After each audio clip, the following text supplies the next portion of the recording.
जय मिथिला जय मैथिली पर स्वागत करै छी अहाँ सब गोटे के। हम एगो जितवाहनक जन्मक कथा सुनबै छी, सुनू अहाँ सब। जितवाहन के छला, किनकर पुत्र छलखिन से कथा हम अहाँ सबके सुनबै छी। एकटा देश में एकटा राजा छलखिन। राजा के राज में हुनका बेटी के विवाह छलनि। रौद नहीं उगै छलै। 7 दिन और 7 राति भऽ गेल छलै। 7 दिन और 7 राति भऽ गेल छलै, लेकिन रौद तऽ उगबे नहीं करै छलै। लोक सब त्राहिमाम में छलै। राजा की केलखिन, बेटी के विवाह छलनि से सबके दऽ देलखिन कूटै लए, पीसै लए। चाउर सब देलखिन पीसै लए, धान कूटै लए। आ नहीं पीस के दमे तऽ खाल खींच के भूसा भूरि देबू से कहलखिन।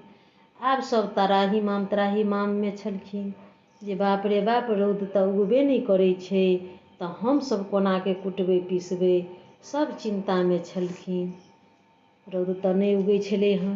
ओही देश में एकटा स्त्री छलखिन। ओ बाल विधवा छलखिन। हुनकर पति मरि गेल छलनि। ओ बड़ी सती छलखिन। ओ सूर्य भगवान के कहलखिन जे हे सूर्य भगवान, जखन अहाँ रौद उगा देब तखन अहाँ हमरा लग आयब।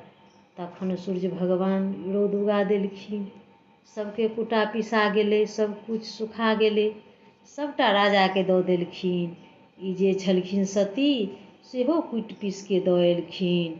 आब हिनका बुझा गेल जे आइ राति में सूर्य भगवान तऽ एबे करथिन।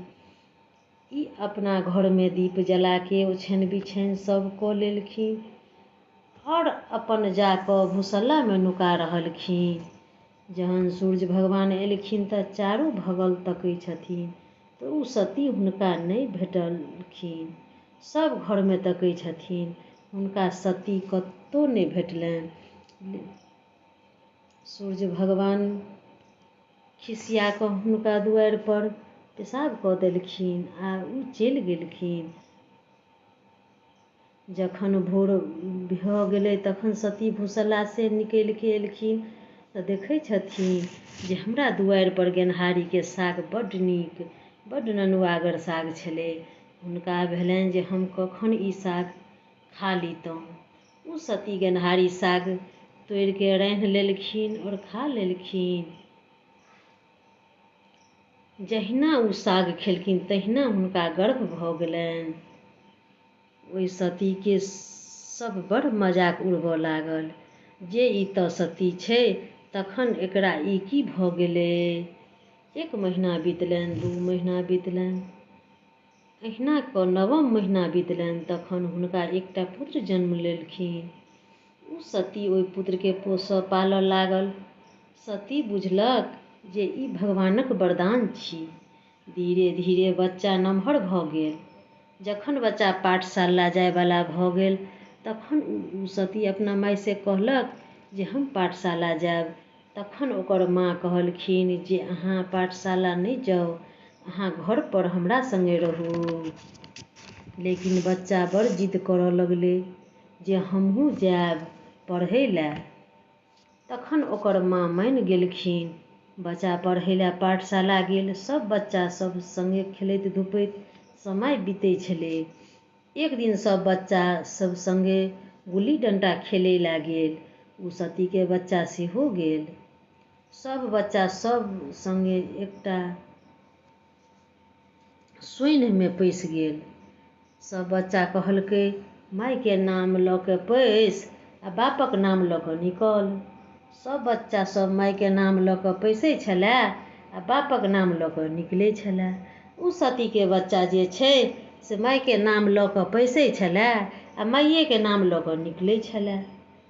तब सब बच्चा जे छै से ओकर बड़ मजाक बनबऽ लागल। सब बच्चा सब कहऽ लगलै जे ई अनेरुआ जन्मल छियै, एकरा बाप नहीं छै।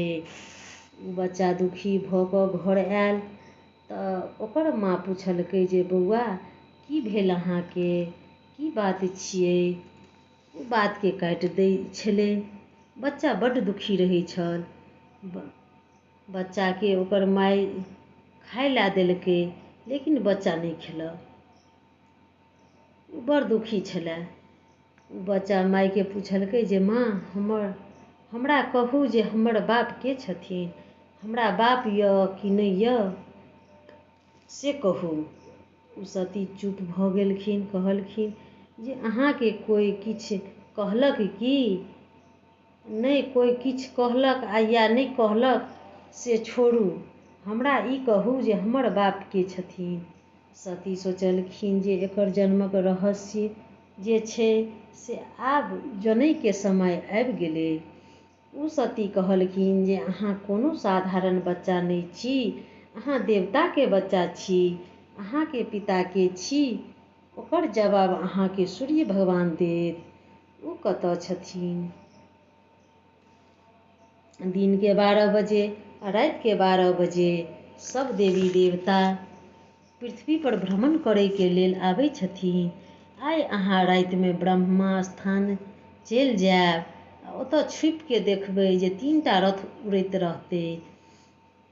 ओहि रथ में अहाँ पहिल रथ के छोड़ि देबै, दोसरो रथ के छोड़ि देबै आ तेसर रथ के खुट्टी पकड़ि के अहाँ रोकि देबै आ हुनका कहबै जे हम बस्ती के सती के बच्चा छी, अहाँ हमरा कहू जे हमर पिता के छी।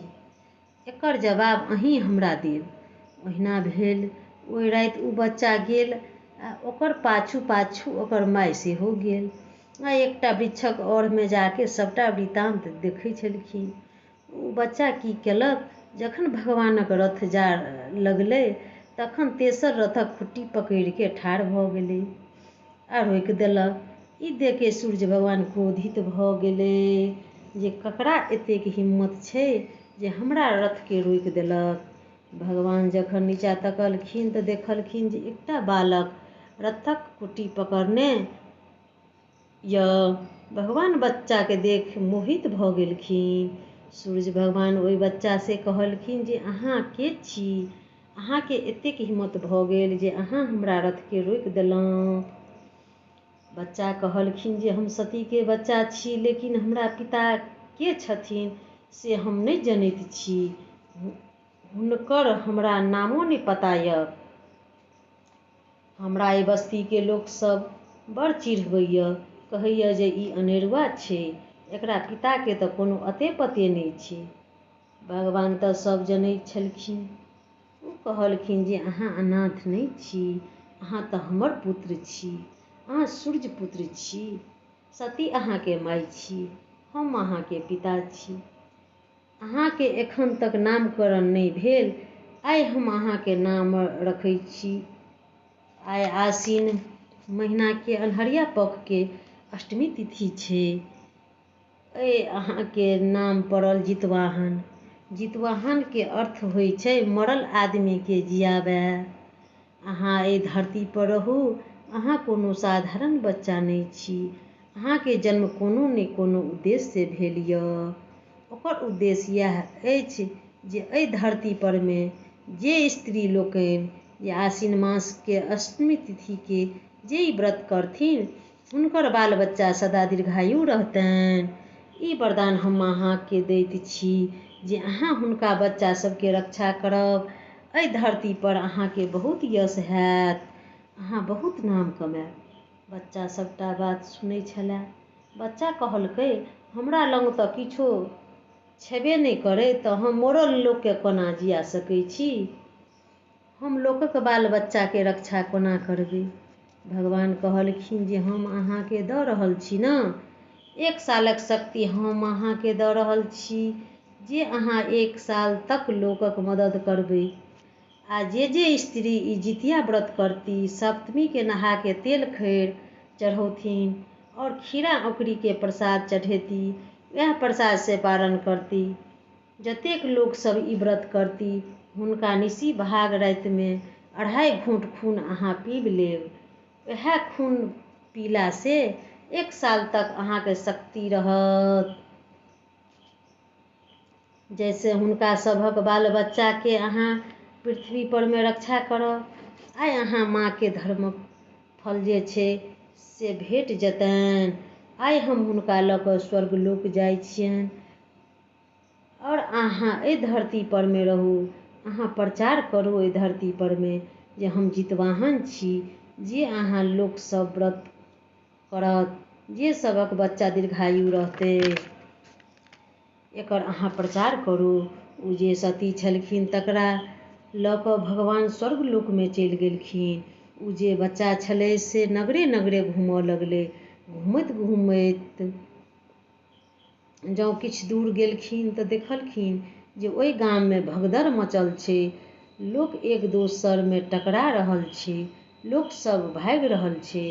ओ एकटा वृद्ध ब्राह्मणसँ पुछलखिन, बच्चा जे की बात छियै बाबा, जे सब गोटे किया भागि रहल छी, एना भगदड़ किया मचल छै? ओ ब्राह्मण कहलखिन जे बच्चा तोहूँ भागऽ, हाथी बेमत भऽ गेलै हन। हाथी सबके मारने घुरै छै, तोरो मारि देतऽ। चलऽ एतऽसँ, तू जा कोनो घरमे नुका रहऽ। बच्चा सोचलक ई तऽ बड़ जुल्म भऽ रहल छै, हाथी ककरो नहि छोड़तै, हाथी बेमत भऽ गेल छै। ओ ई केलखिन, जंगलमे चलि गेल आ जंगल झाड़क पात जाहिमे जहर रहै छलै से पात जड़ी बूटी सब बनै छलै हन, ओ सबटा पात तोड़ि के ओकरा पीस के लड्डू जकाँ बच्चा बना लेलखिन। आ जतऽ ओ हाथी भगदड़ मचौने छलै ओतऽ गेल आ ओ बच्चा ओहि लड्डूके जाके हाथीके आगूमे राखि देलक।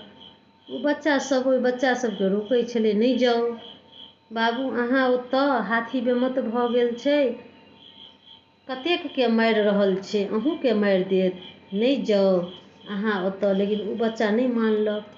ओहि हाथीके लगमे जाके एकटा लड्डू गुड़का देलक।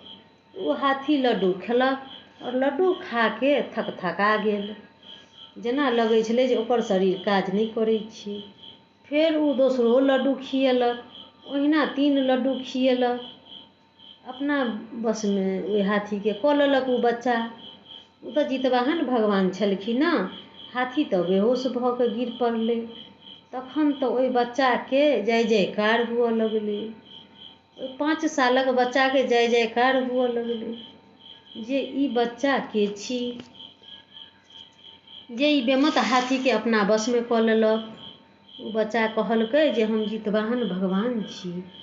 आसिन मास अन्हरिया पखमे अष्टमी तिथिके हमरा नामक व्रत करैत जाउ, सभक बच्चा दीर्घायु रहत, सभक बच्चाके हम रक्षा करब। ओहि उद्देश्यसँ हम अहाँ सबके बस्तीमे उपस्थित छी। अहाँ सब एहि पाबनिके तैयारी करू। पाबनि बहुत नजदीक आबि गेल छै। बच्चाके बात सुनिके कोइ लोक विश्वास करलकै आ कोइ नहि केलक। जे सब देखने रहै हाथीके बसमे करैत, ओ सब बच्चाके बात मानि ई व्रत केलक। बड़ बढ़िआँ समय बीत गेलै। किछु दूर आगू गेल बच्चा तऽ दोसर बस्तीमे देखै छथिन जे एकटा बुढ़िया घरमे जाइ छथिन तऽ खूब जोर जोरसँ कनैत छथिन और बाहर आबै छथिन तखन ओ ठीक रहैत छथिन। ई बुढ़िया जेना शादी बियाहके तैयारी होइत छै तहिना तैयारीमे लागल छथिन। बच्चा ओ बूढ़ी माय लग जाके कहै छथिन जे ये बूढ़ी माय, ई कोन बात छै जे अहाँ घरमे जाइ छी तऽ खूब कानै छी और बाहर अबै छी तऽ ठीक रहै छी? कोन एहन दुख यऽ जकरा अहाँ छुपौने छी? बूढ़ी सोचमे पड़ि गेलै जे हम ई बात तऽ ककरो नहि कहलियै, तऽ ई बच्चा कोनाके हमर बात बुझि गेल। ओ बूढ़ी कहलक जे अहाँके कोनो ई बात कोनाके पता चलल? हम तऽ ककरो नहि ई बात कहलियै। केना पता चलल से ई बात छोड़ू, लेकिन अहाँ बताउ जे अहाँ खुशियो छी आ दुखियो छी।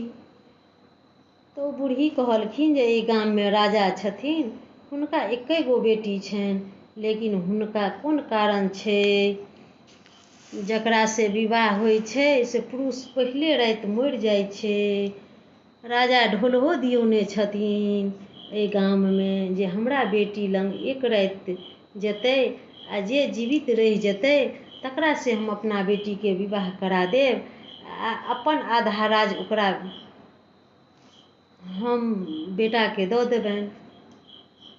तैँ आइ हमरा बेटाके पार छियै एहि गाममे बड़ लोक मरि गेलै, ताहि लऽ कऽ हम दुखी छी आ खुशी छी जे हमरा बेटाके बियाह हैत। ओ बच्चा कहलखिन जे ई बात छियै तऽ अहाँ अपना बेटासँ पहिले हमरा ओहि राजकुमारी लग जाय दिअ। अहाँके हम जेना जेना कहै छी ओहिना अहाँ करू। ओ बुढ़िया कहलखिन जे ठीक छै। जितवाहन भगवान जे छै से ओहि राजकुमारी लगमे गेलखिन तऽ देखलखिन जे राजकुमारी पलंग परमे सुतल छलखिन। जितवाहन भगवान की केलखिन जे ओहि राजकुमारी लगमे एकटा केलाके घौरमे छोट छोट सुइया भोंकि भोंकि के राखि देलखिन आ ओकरा चादरसँ ढकि देलखिन, जेना लगै जे आदमी सुतल छै। ओहि राजकुमारीके जब निसी भाग राति भेलै तऽ नाकमे नागक बास छलै हँ। ताहि लऽ कऽ जे हुनका लगमे जाइ छलै तऽ ओकरा नाग डसि लै छलै आ ओकर मृत्यु भऽ जाइ छलै हँ। एक लेके ओ राजकुमारी नाग कन्या छलै, तैँ इल्जाम ओहि राजकुमारी पर आबि जाइ छलै, लेकिन राजकुमारीके एकर कोनो जानकारी नहि छलनि। जब निसी भाग राति भेलनि तखन ओ राजकुमारीके नाकसँ ओ नाग निकलि के ओहि केला पर अपन फन मारलक तऽ हुनका ओ सुइया चुभि गेलनि। तखने राजकुमारीके नाकसँ खून निकलऽ लागल। जितवाहन भगवान ओहि घरमे छुपिके सब वृतान्त देखैत छलखिन हँ। तखने तलवारसँ ओकरा काटि देलखिन आ तखने ओ नाग तऽ मरि गेलै, 2 टुकड़ी भऽ गेलै। ओहि नागके पलंगके तरमे कपड़ासँ ढकि देलखिन आ तखन ओहि घरसँ ओ निकलिके चलि एलखिन। ओहि बुढ़िया मायके कहलखिन जे आब अहाँ अपना बेटाके राजकुमारी लग पठाउ आ हुनका बेटासँ कहलखिन जे अहाँके राजा भोरमे पूछत जे अहाँ कोनाके बचि गेलहुँ, तखन अहाँ कहबनि जे राजकुमारीके नाकमे नागक बास छलनि हन, ताहिसँ ओ सबके डसि लै छलै आओर ओकर मृत्यु भऽ जाइ छलै। एहिमे राजकुमारीके कोनो दोष नहि छनि, एहि बातक राजकुमारीके कोनो जानकारी नहि छनि। आ तेकर सबूत अछि जे ओहि नागके हम मारि देलहुँ आ ओहि पलंग तरमे झाँपल यऽ। तखन भोर भेलै, राजकुमारी कमरासँ कोनो कानैके आवाज नहि एलै। राजकुमारी खुशी खुशी बाहर एलखिन आ बूढ़ी मायके बेटा सेहो एलखिन। जखन राजा पुछलखिन तऽ ओ बूढ़ी मायके बेटा सब बात बता देलक। राजा बहुत खुश भऽ गेलखिन। राजा ओहि बूढ़ी मायके बेटासँ बेटीके विवाह करा देलखिन आ आधा राज बाँटिके दऽ देलखिन आ खुशी खुशी बेटी और जमाइके विदा कऽ बूढ़ी मायके एहिठाम विदा कऽ कऽ भेज देलखिन। जखन ओ बूढ़ी बेटा और पुतोहूके देखलखिन तऽ बहुत खुश भऽ गेलखिन। तखन ओ बूढ़ी माय भरि पाँजके ओहि जितवाहन भगवानके पकड़लखिन आ पुछलखिन जे अहाँ कहू जे अहाँ के छी, अहाँ कोनो साधारण बच्चा नहि छी। तखन भगवान कहलखिन जे हम जितवाहन छी, हम सूर्यपुत्र छी, हम मसवासीके बेटा छी। हमर जन्म एहि धरती परमे कोइ ग्रहित यऽ, ओकरा ग्रहके काटैके लेल आ ओकर मृत्यु होइए बला यऽ तऽ ओकरा बचबैके लेल, जीवन दान दैके लेल हमर जन्म भेल यऽ। अहाँ सब हमरा जितवाहन नामक व्रत करू और हमरो शक्ति हैत। अहाँ सब व्रत करब तऽ हमरो शक्ति हैत, ओहि शक्तिसँ हम अहाँ सभक रक्षा करब। हमरा नामक व्रत इएह यऽ जे आश्विन महीना कृष्ण पक्ष अन्हरिया पखमे अष्टमी तिथिके हमर व्रत करू। एहि उद्देश्यसँ हमर जन्म भेल यऽ। इएह छल जितवाहनक जन्मक कथा।